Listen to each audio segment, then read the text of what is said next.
So we talked about this whole idea of engaging starters and getting them to make progress straight away within their learning.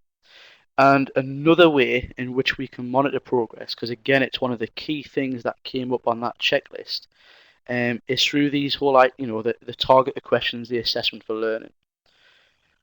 One of the big struggles that people keep saying is, "Oh, how do I show progress?"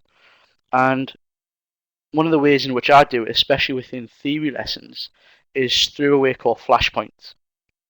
So in other words, these are random points in the lesson where the pupils are stopped and basically given a task or given a question based around the content of the lesson. Now, these kind of work a lot better in theory lessons. You'll find out why in a minute than they do in practical lessons, but they can work in practical lessons as well.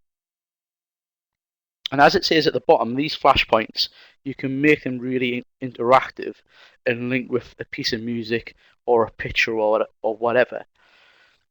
You can use them within the first 10 minutes of the lesson so that you cover the content that you've already done within that section. And ideally, what you're looking to do is to link it to those differentiated objectives or those leveled objectives. So if it was a GCSE, A-level or BTEC lesson, you would focus on maybe your C grade, your knowledge, your past stuff, and then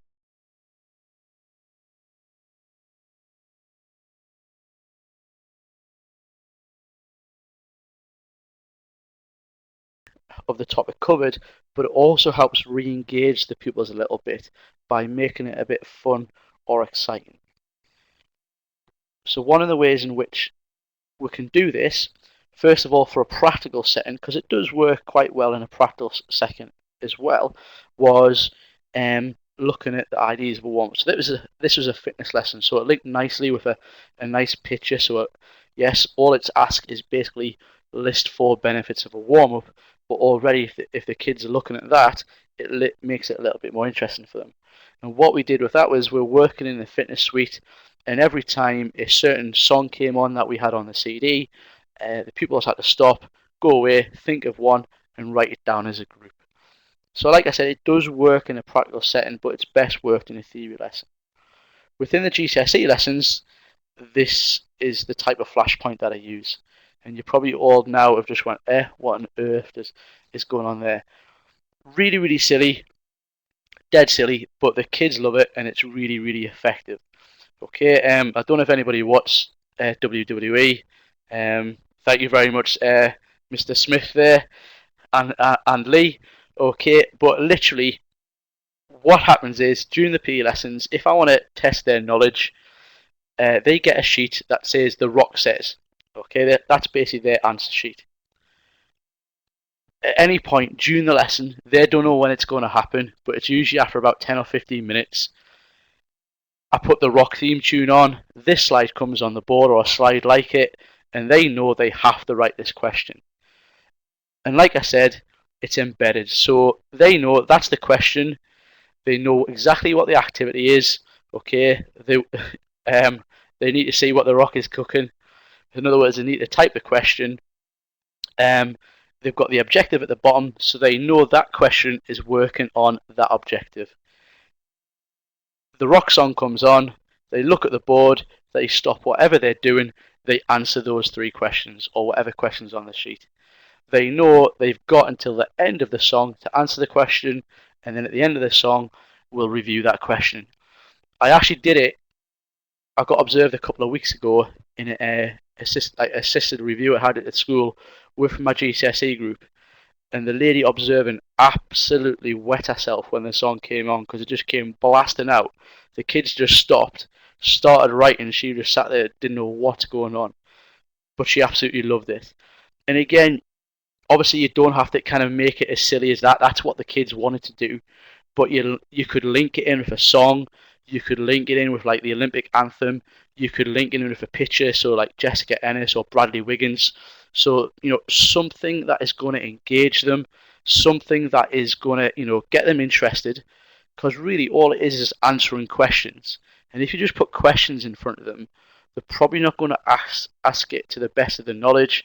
So it's making that question a little bit more interesting, or making the way they answer is a little bit more interesting as well. Link it to music, link it to a celebrity, link it to a athlete or whatever. Okay. I would definitely share these resources. Yes, it's Janet who answered that question. Make it worthwhile, give it a purpose, and the kids will like it. So, like I said, that's kind of it's taking the question that looks at progress, but it's making it a bit more interesting. Okay, and yes, an answer is only as good as the question. So yes, we need to make sure that our questions are open, they're relevant, make them interesting. But at the same time, if we just get pupils to sit there and just ask questions, sometimes they do switch off and don't give the best ideas.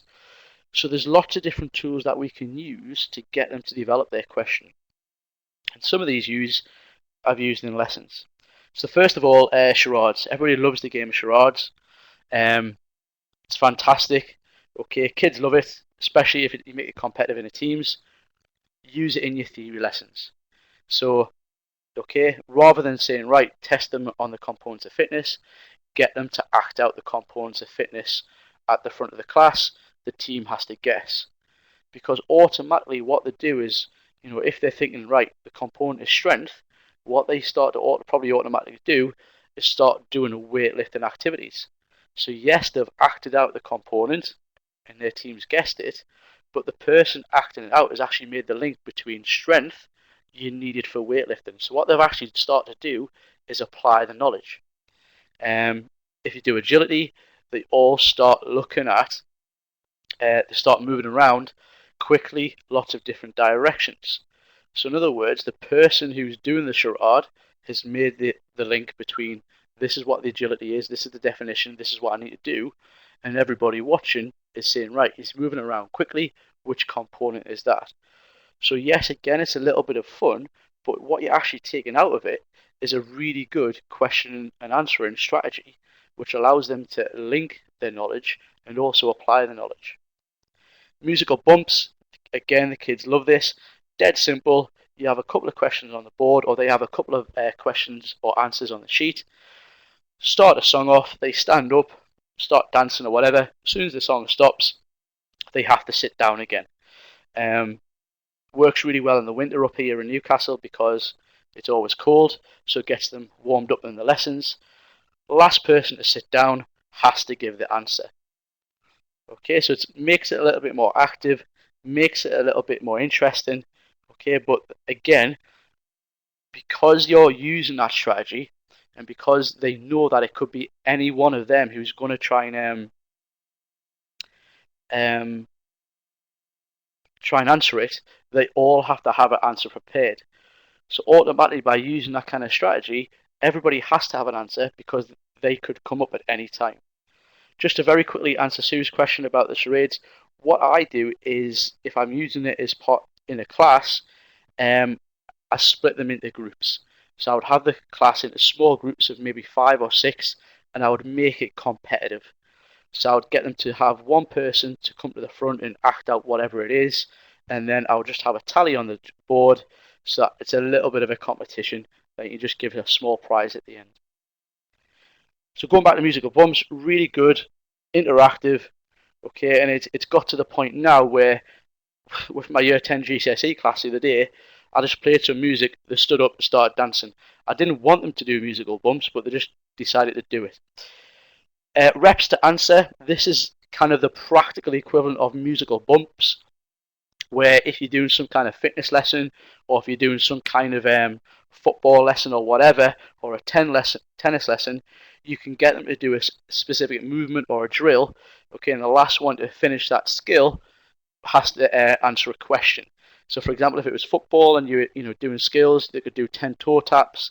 The last person to do 10 toe taps gives you an answer. So again, they know they all have to have an answer prepared, so nobody can kind of hide in the shadows. You're developing this skill because they're doing the 10 toe taps and they have to do it correctly. So you're working on the skill as well, but also they can then give you feedback on that answer, okay, and get ready for them. Very quickly, if you do have a chance where if you do have a pupil who is really slow on musical bumps, or it's always the last person to sit down, or the last person to do the drill, or the last person to do 10 press-ups, then stand up, so they always have to answer. The best thing to do in that situation is literally, if they've had a go already, ask them to pick somebody else. So if that person's the last one to sit down, they've given you an answer, lovely, they're the last person again, dead simple, just get them, because they've had a go, to ask somebody else in the class. And again, it puts the class on edge because they know they could get asked at any one time. Okay, so in other words, everybody has to have an answer. And the one in the middle, very quickly, is just an app. If anybody allows to use mobile phones, I know it's a little bit controversial. We'll talk about it a bit more later. But basically, it's a banner flow app. If you watch the Olympic Games closing ceremony, you would have seen all the GB athletes would have these scrolling messages along the phone.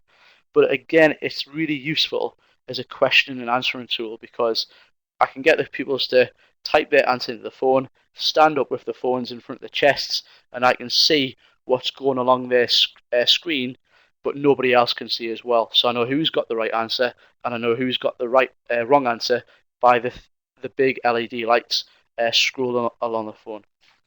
Dead simple app, easy to download, and really effective and a little bit interactive as well. So moving on then, just a few more kind of question strategies. Pupil-led learning links. So this is where pupils will basically come into the lesson, and they will deliver or lead the first 5 minutes of this practical lesson. So this is more of a practical based thing. They basically come in, say what we did last lesson. They might want to set the objectives. They feedback what they did. They then select another people who will give a feedback. They then select another people who give a feedback, etc., etc. So what you're doing at the start, the first 5 minutes of your lesson, is building up a kind of bank of keywords or key terms that the pupils have worked on in the previous lesson. And hopefully over the course of 6 or 7 lessons,